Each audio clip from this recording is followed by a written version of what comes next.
मैं और मेरी तन्हाई अक्सर ये बातें करते हैं। तुम होती तो कैसा होता, तुम ये कहती, तुम वो कहती।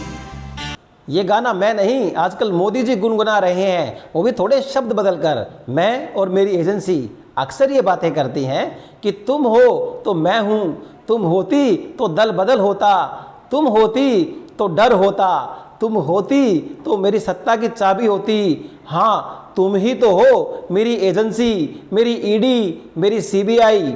नमस्कार, मेरा नाम अमित भारद्वाज और मैं बनकर आया हूँ जनता की आवाज़।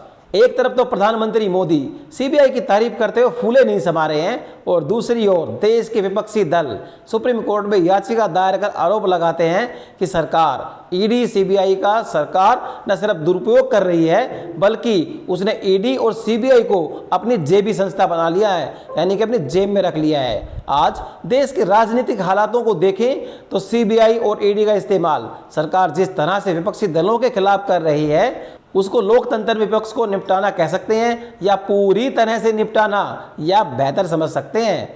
देश के इतिहास में पहली बार है जब ईडी और सीबीआई का इतना धुरंधर इस्तेमाल कोई सरकार कर रही है। और बड़ी बात यह है कि ईडी सीबीआई जैसी भरोसेमंद और राष्ट्रीय संस्थाएं यह उपयोग सरकार सिर्फ विपक्षी और विरोधी स्वर को दबाने के लिए कर रही है। बीते साल मार्च में लोकसभा में दिए गए जवाब में वित्त मंत्रालय ने बताया था कि सन 2004 से लेकर 2014 तक ईडी ने 112 जगहों पर छापेमारी की और 5,340 करोड़ की संपत्ति जब्त की गई। लेकिन साल 2014 से लेकर 2022 तक 8 वर्षों के दौरान बीजेपी के शासनकाल में ईडी ने 3010 रेड की और लगभग 1 लाख करोड़ की संपत्ति अटैच की गई। बीते साल इंडियन एक्सप्रेस ने यह भी बताया कि 8 सालों के राजनीतिक लोगों के खिलाफ ईडी के मामले 4 गुना बढ़े हैं। साल 2014 से लेकर 2022 के बीच 121 बड़े राजनेताओं से जुड़े मामलों की जांच ईडी कर रही है। इनमें से 115 नेता विपक्षी पार्टियों से हैं, यानी 95% मामले सिर्फ विपक्षी नेताओं के खिलाफ हैं। अब इसकी तुलना यूपीए के समय से करें, यानी 2004 से लेकर 2014 के 10 सालों में, तो सिर्फ 26 नेताओं की जांच ईडी ने की और इनमें से 14 नेता विपक्षी पार्टी के थे। हालांकि दिसंबर 2022 में केंद्र सरकार ने लोकसभा में एक सवाल में जवाब में कहा कि हमारे पास ऐसा कोई डाटा ही नहीं है कि जो सांसदों और विधायकों के खिलाफ दर्ज केस की जानकारी देता हो। हम आम केस और राजनेताओं के केस को अलग अलग तरह से नहीं, ईडी की तरह सीबीआई के मुकदमों के आंकड़े देखें तो यूपीए के 10 साल में 72 राजनेताओं को सीबीआई के स्कैनर में आए और इनमें से 43 नेताओं पे विपक्ष के थे, यानी 60%। साल 2014 से लेकर 2022 तक एनडीए की सरकार में 124 नेता सीबीआई के शिकंजे में आए और इनमें से 118 नेता विपक्षी पार्टी के थे, यानी 95% विपक्ष के नेता हैं। अब आपको समझाते हैं ईडी इतनी शक्तिशाली कैसे बनी और कब बनी। यूपीए सरकार के संशोधन से पहले सिर्फ आतंकवाद जैसे मामलों को छोड़ दें तो मनी लॉन्ड्रिंग के मामले वहीं किए जाते थे जहां 30 लाख की रकम या उससे ज़्यादा का हेर फेर हो। इसलिए 2012 तक मनी लॉन्ड्रिंग के 165 ही मामले थे। लेकिन साल 2013 में किए गए संशोधन में 30 लाख की सीमा को समाप्त कर दिया गया और रकम कितनी भी कम हो इसे जांच के दायरे में लाया गया।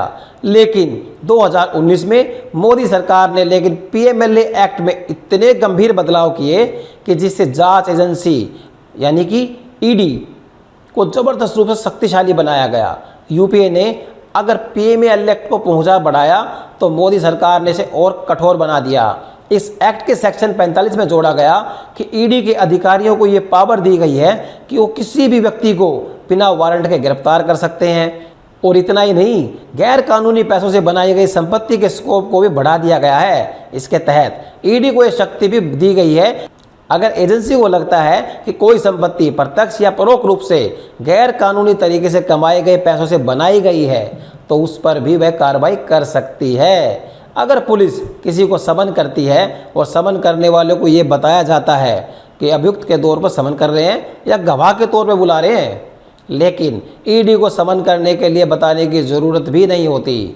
ईडी की पूछताछ में ईडी के अधिकारियों के सामने दिया गया बयान कोर्ट में सबूत के तौर पर पेश किया जा सकता है, जबकि पुलिस के मामलों में ऐसा नहीं होता है। बयान तभी कानूनी रूप से वैध होता है जब मजिस्ट्रेट के सामने सीआरपीसी 164 के तहत रिकॉर्ड किया गया हो।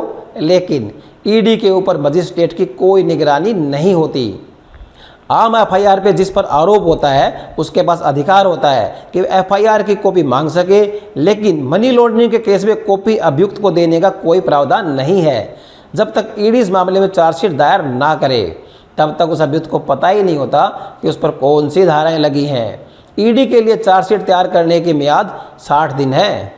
इतना ही नहीं दोस्तों, ईडी और सीबीआई के बाद एक और जांच एजेंसी भी है, मेरा मतलब राज्यपाल। विपक्ष का आरोप ये भी है कि देश भर के राज्यपाल के कार्यालय संवैधानिक प्रावधानों का उल्लंघन कर रहे हैं और अक्सर राज्य के शासन में बाधा उत्पन्न कर रहे हैं। वे जानबूझकर लोकतांत्रिक रूप से चुनी गई राज्य सरकारों को कमजोर कर रहे हैं, चाहे वो तमिलनाडु हो, महाराष्ट्र हो, पश्चिम बंगाल हो, पंजाब, तेलंगाना के राज्यपाल हो या दिल्ली के राज्यपाल हो। आज की तारीख में राज्यपाल केंद्र और राज्यों के बीच दरार की वजह बन रहे हैं। अब तो हमारे देश के लोगों ने भी राज्यपाल की भूमिका पर सवाल उठाना शुरू कर दिया है। कांग्रेस नेता अजय माकन के मुताबिक विपक्ष के जो नेता मुंह बंद कर लेते हैं या भाजपा ज्वाइन कर लेते हैं वो केंद्रीय जांच एजेंसी की कार्रवाई से बच जाते हैं, यानी ईडी और सीबीआई से। उन्होंने इस सूची में असम के सीएम हेमंत बिस्वा, कर्नाटक के पूर्व मुख्यमंत्री येदियुरप्पा, नारायण राणे, रमन सिंह, मुकुल राय और शुवेंदु अधिकारी आदि का नाम गिनवाया। बतौर माकन इन नेताओं के खिलाफ जांच एजेंसी पड़ी रहती थी, लेकिन आज इनसे कोई भी जांच एजेंसी पूछताछ करने भी नहीं जाती। आखिर माजरा क्या है? एसोसिएशन ऑफ डेमोक्रेटिक रिफॉर्म्स की रिपोर्ट बताती है कि पिछले 8 वर्षों में लगभग 225 चुनावी उम्मीदवारों ने कांग्रेस पार्टी छोड़ दी थी और 45% नेताओं ने भाजपा ज्वाइन की। इनमें हार्दिक पटेल, कपिल सिब्बल, अश्विनी कुमार, आरपीएन सिंह, गुलाम नबी आज़ाद, जयवीर शेरगिल, ज्योतिरादित्य सिंधिया, सुनील जाखड़, जितिन प्रसाद, कीर्ति आज़ाद, उर्मिला मातोंडकर, हेमंत बिस्वा शर्मा, हरक सिंह रावत और जयंती नटराज और अजीत जोगी आदि शामिल हैं। मोदी सरकार में ईडी ने जिन राजनेताओं से यहाँ रेड की है या उससे पूछताछ की है उनमें से 95% विपक्ष के नेता हैं और इसमें सबसे ज़्यादा रेड तो कांग्रेस पार्टी के नेताओं के घरों और दफ्तरों पर की गई है। लेकिन असली सच ये है कि राजनीति भारत में सबसे बढ़िया बिजनेस है और राजनीति दल कंपनी है, कुछ प्राइवेट लिमिटेड, कुछ लिमिटेड और कुछ प्रोप्राइटरशिप वाली। बाकी आप समझदार हैं। नमस्कार और बाकी खबरों के लिए देखते रहिए जनता की आवाज़। जनता की आवाज़ YouTube चैनल को सब्सक्राइब करें, साथ ही बेल आइकन जरूर दबाएं।